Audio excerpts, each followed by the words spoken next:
Okay, let's dive right into this explainer. Have you ever wondered exactly how we train massive AI models across a giant cluster of GPUs without the whole thing just descending into chaotic noise?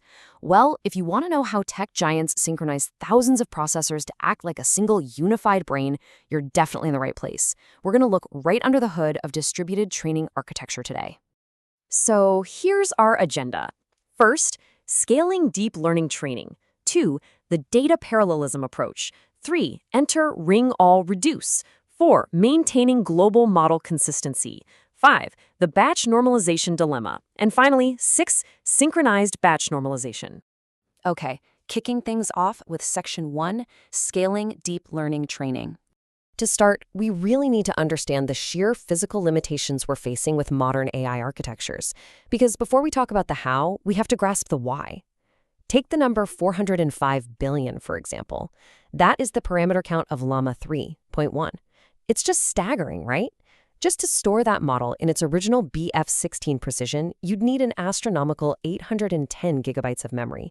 Literally, not a single GPU on the market today even comes close to having that kind of capacity. So how exactly do we train models that don't fit on one GPU? Well, since a single device can't handle it, we're forced to distribute the workload.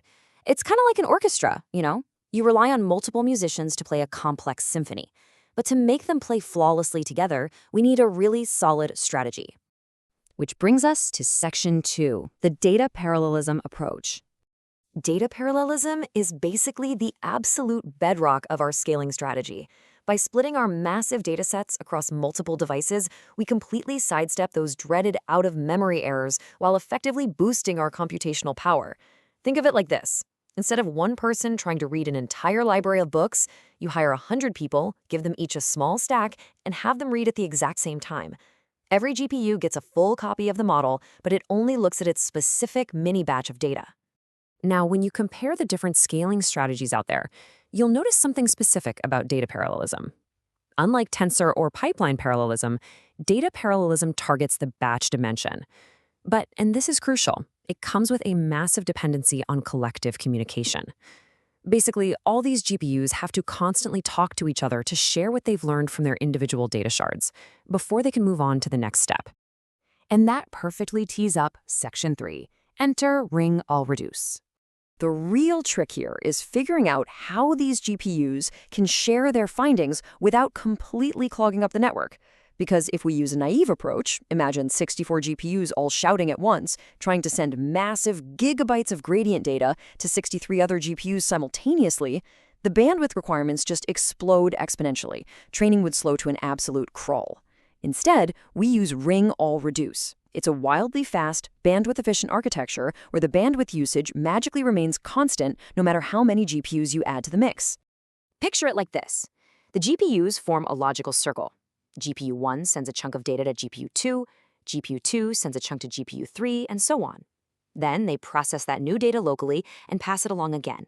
It takes exactly n-1 steps to complete the entire data transfer. Since each GPU is only ever talking to its direct neighbor, there's zero traffic jams. This is exactly what allows our training performance to scale linearly. It's pretty brilliant. Let's move on to Section 4, maintaining global model consistency. With our communication ring humming along, we have to make absolutely sure our GPUs don't fall out of sync. Because if they do, the whole symphony falls apart. Just synchronizing the model parameters isn't enough. We have to synchronize the gradients themselves. Why? Well, modern optimizers like Atom are stateful. They actually remember past gradients to adjust learning rates dynamically. If you just let each GPU update its own model and then try to average the weights later, their internal optimizers will have taken totally different paths based on their local data. Over time, the models will diverge and your training will completely fail. So, to maintain strict consistency across the board, here's what we do. First, each GPU calculates the gradients for its own local mini-batch. Then, and this is really the magic step, we fire up our Ring AllReduce to sum or average all of those local gradients together. The result? Every single GPU ends up with the exact same global gradient. Then, and only then, do they apply that gradient to update their local model weights. By perfectly synchronizing the gradients like this, we mathematically guarantee that every device updates identically, keeping everything globally consistent from step 1 all the way to step 1 million. But of course, there's a catch. Section 5, the batch normalization dilemma. Our beautiful orchestra hits a pretty major sour note when we introduce layers that rely on the statistical makeup of the data batch itself. What happens then? Well, batch normalization stabilizes gradients by looking at the mean and variance of the data passing through. But if you have 64 GPUs all looking at completely different data shards, their local view of what's average is going to be incredibly skewed. GPU 1 might be looking entirely at pictures of cats, while GPU 2 is only looking at pictures of dogs. We call this a distributed mismatch, and it's bad news. It forces neurons to diverge, it slows down convergence, and it completely ruins model inference. Why? Because when you go to evaluate the model later, your results will suddenly depend on which specific physical device processed the sample. You literally get different predictions for the exact same input just because the local running averages drifted apart. So how do we fix it?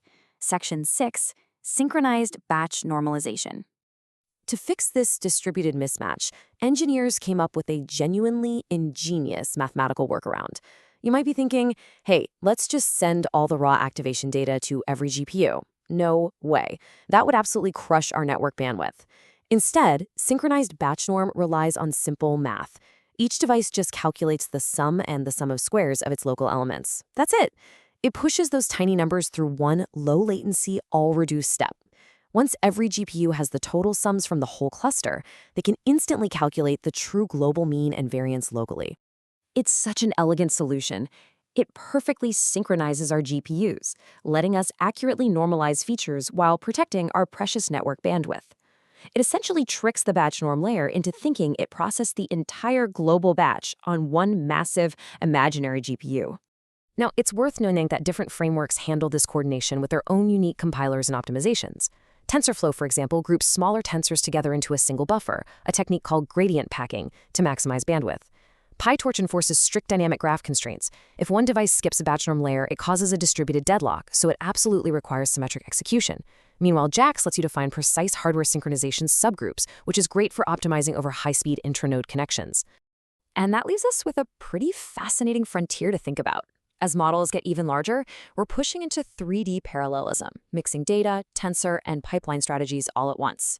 To close the generalization gap in these massive batch regimes, researchers are exploring wild techniques like ghost batch normalization, which deliberately split-scales local batches to preserve stochastic gradient noise. It's a great reminder that closing the generalization gap in ever larger AI models continues to push the boundaries of distributed mathematics. So, what do you think the next major bottleneck in distributed training is going to be? Definitely something to ponder as we wrap up this explainer. Keep learning and keep scaling.